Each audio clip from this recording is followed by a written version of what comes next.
पिछले भाग में हमने अंक ज्योतिष के सामान्य परिचय को जाना था। आज हम जानेंगे क्या है अंक ज्योतिष।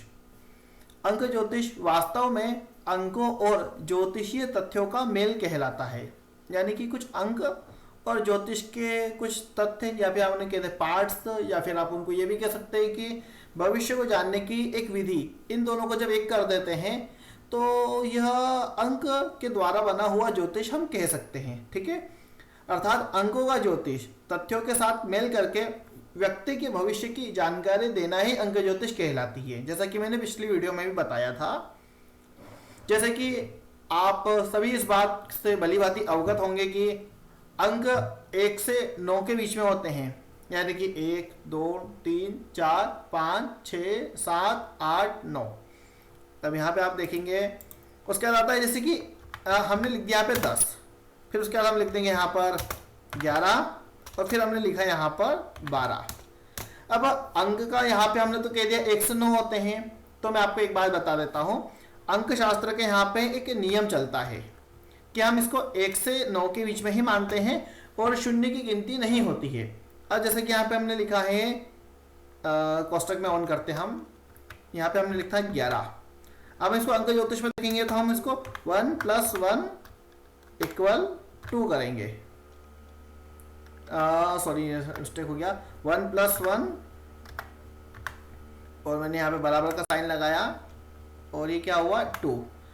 यहाँ पे आप ध्यान दीजिएगा, माइनस का निशान लगा देता हूँ। यानी कि ये जो 11 अंक हमने लिखे हैं इसको हमने अंक ज्योतिष के नियम में क्या करा, अलग अलग कर दिया। 1 और 1 कितने हुए, दोनों को जोड़ा तो 2। फिर अगर जैसे यहाँ पे 12 लिखा है तो हम इसको रिप्लेस कर देंगे, ये हो गया 12। 1 की जगह फिर यहाँ पे हम कर देंगे 2, यानी कि ये 1 इधर का इधर, 2 इधर का इधर, तो कितने हुए, यहाँ हम इन दोनों को जोड़ेंगे 2 और 1 3।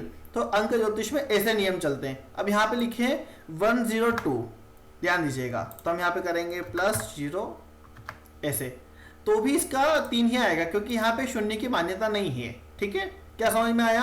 अंक होते हैं 1 से लेकर 9 के बीच में। यदि कोई शून्य है, जैसे यहाँ पे 10 की जगह हम 20 लिख देंगे तो इसका जो टोटल आएगा वो सिर्फ आएगा 2, और यहाँ पे हमने लिख दिया 10, तो इसका जो मूलांक आएगा वो नंबर यानी नंबरोलॉजी में आता है 1। Okay, it is clear. हम आगे यहाँ पे आपको और भी उदाहरण में आगे करा दूंगा क्लास में। आगे देखते हैं, इसके साथ ही ज्योतिष शास्त्र मुख्य रूप से 3 तत्वों पर आधारित होता है। ज्योतिष शास्त्र के जो तत्व हैं वो 3 है। ठीक है, जैसे कि इसमें पहला आता है ग्रह, दूसरा आएगा राशि और तीसरा आता है नक्षत्र। लिहाजा अंक शास्त्र और ज्योतिष शास्त्र का मिलन सभी नवग्रह, 12 राशियां और 27 नक्षत्रों के आधार पर किया जाता है। 9 ग्रह और 12 राशि और 27 नक्षत्र ये वैदिक ज्योतिष से जुड़े हुए अंग है। ठीक है, और वैसे देखा जाए तो व्यक्ति के अमूमन यानी कि अधिकतर सभी कार्य अंकों के आधार पर ही किए जाते हैं। अंक के द्वारा ही साल, महीना, दिन, घंटा, मिनट और सेकंड जैसी आवश्यक चीजों को व्यक्त किया जाता है। ठीक है, और ये कैसे होता है इसके लिए हम वापस से अगली वीडियो में मिलेंगे। आज हमने जाना 1 से लेकर 9 तक के अंक कितने होते हैं, और यदि कोई प्रश्न रहता है तो आप मुझसे कमेंट कर पूछ सकते हैं। धन्यवाद।